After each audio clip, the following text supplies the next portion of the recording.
தூத்துக்குடியில் கனமழை பெய்து வரும் நிலையில் அத்தியாவசிய பொருட்கள் கிடைக்கவில்லை என கூறி பாத்திமா நகர் மக்கள் சாலை மறியல் போராட்டத்தில் ஈடுபட்டு வருகின்றனர். கூடுதல் விவரங்களை செய்தியாளர் மோகன்ராஜ் வழங்க கேட்கலாம். வணக்கம் மோகன்ராஜ், தற்போது அங்கு இருக்கக்கூடிய சூழல் என்ன? விரிவான விவரங்களை பதிவு பண்ணுங்க. வணக்கம் வருணியா.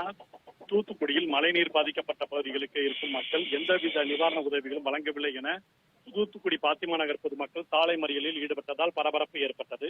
தூத்துக்குடியில் கடந்த 3 தினங்களாக பெய்த கனமழையின் காரணமாக தூத்துக்குடி மாநகரின் பல்வேறு பகுதிகளில் குறிப்பாக சுப்பையா முதலியார்புரம், அண்ணா நகர், போல்டன்புரம், ராஜீவ் நகர், சண்முகபுரம், இந்திரா நகர், கதிவேல் நகர், பாத்திமா நகர், அம்பேத்கர் நகர், 3வது மைல் உள்ளிட்ட பல்வேறு பகுதிகளில் உள்ள குடியிருப்புகளில் மழைநீர் சூழ்ந்து பொதுமக்களின் இயல்பு வாழ்க்கை மிகவும் பாதிப்படைந்து வீட்டை விட்டு வெளியே செல்ல முடியாத நிலை ஏற்பட்டுள்ளது.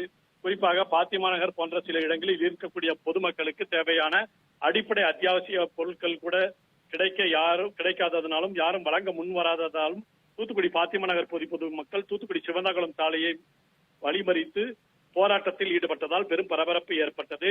மேலும் சாலை மறியலில் நடைபெற்ற பகுதியில் வாகன ஓட்டிகளின் வெளியில் வாகன ஓட்டிகளிடம் போராட்டத்தில் ஈடுபட்ட வாக்குவாதத்தில் ஈடுபட்டதால் தொடர்ந்து அதில் பரபரப்பான சூழல் நிலவி வருகிறது. வருண்யா.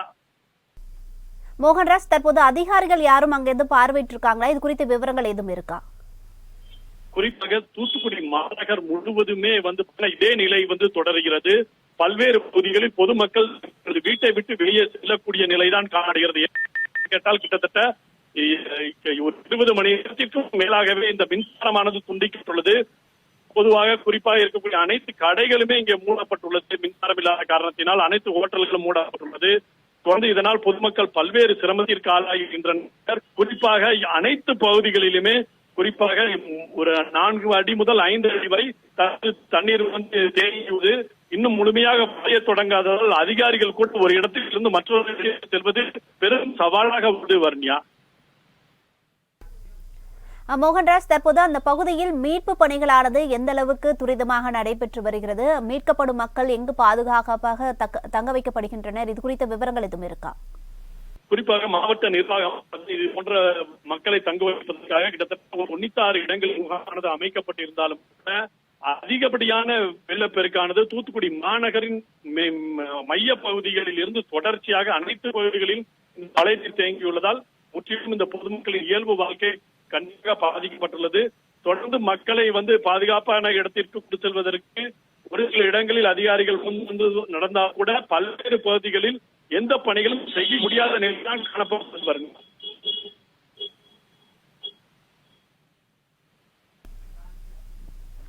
மோகன்ராஜ், தற்போது குறிப்பாக எந்தெந்த பகுதிகளில் வெள்ள நீர் இன்றும் வடியாமல் உள்ளது? இது குறித்த விவரங்களை பதிவு பண்ணுங்க. குறிப்பாக தூத்துக்குடி அந்த ஆரம்ப சொல்லக்கூடிய PNT காலனி, மரத்தூர் ரோடு மற்றும்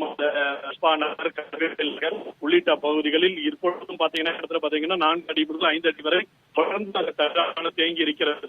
பொதுவாக அந்த பகுதியில் இருக்கக்கூடிய மக்கள் கடந்து மின்சாரம் துண்டிக்கப்பட்டதால் தொடர்ந்து அந்த பகுதியிலிருந்து வீட்டை விட்டு வெளியேறக்கூடிய சூழல் தான் பெரும்பாலும் இருக்கிறது. பொதுவாக 2 மற்றும் 4 சக்கர வாகனங்கள் குறிப்பாக எதுவுமே வண்டியை வெளியே எடுக்க முடியாத சூழல் ஏற்பட்டது. தொடர்ந்து அந்த பகுதி பொதுமக்கள் கட்டான உள்ளாகின்றனர். தொடர்ந்து இதற்கான இந்த பணிகளுமே அந்த பகுதிக்கு குறிப்பாக பார்த்தீங்கன்னா எந்த வாகனங்களும் செல்ல முடியாது. அதிகாரிகளோ யாரும் மீட்பு குழுவினரோ யாருமே அந்த பகுதிக்கு வர முடியாத சூழல் தான் தற்போது வரை ஈடுபட்டுள்ளது.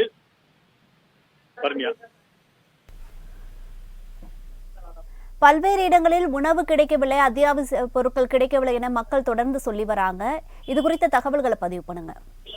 கண்டிப்பாக இது பாதிக்கப்பட்ட பகுதிகளுக்கு யாருமே அதிகாரிகளோ இல்ல அரசியல்வாதிகள் யாருமே உணவு உட்பட அடிப்படை வசதிகள் எதுவுமே செய்து கொடுக்க முடியாதால் பல்வேறு இடங்களில் பொதுமக்கள் தவிர்ப்பது கதையாகவே தான் இருந்து வருகிறது. குறிப்பாக இப்பகுதியில் அமைச்சர் KN நேரு உள்ளிட்ட பல்வேறு பகுதிகளில் ஆய்வு வருகின்றனர். இன்றைய தானம் அதிமுக முன்னாள் வரும் செயலாளருமான எடப்பாடி பழனிசாமி உதவிகளையும் வழங்கினார். இருந்தாலும் கூட பல்வேறு நீர் அதிகமாக தேங்கியுள்ள இடங்களுக்கு செல்ல முடியாத நிலை உள்ளது. இதனால் பொதுமக்கள் தொடர்ந்து கடுமையான இன்னலுக்கு ஆளாகின்றனர். வர்ணியா.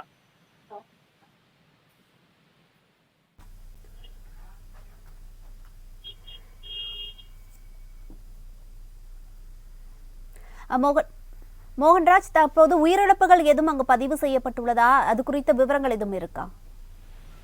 தூத்துக்குடியை பொறுத்த வரைக்கும் வந்து மாநகர பகுதிகளில் வந்து பெரும்பான்மையான இது இல்லை என்றாலும் கூட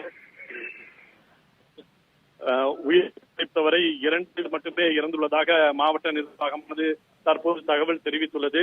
குறிப்பாக தூத்துக்குடி மாநகர பகுதியில் இல்லை என்றாலும் கூட சிறுவைகுண்டம் மற்றும் அந்த சாத்தான்குளம், திருச்செந்தூர் அந்த பகுதிகளில் வந்து கடுமையாக பாதிக்கப்பட்ட இடங்களில் உயிரிழப்புகள் ஏற்பட்டுள்ளது. வர்ணியா.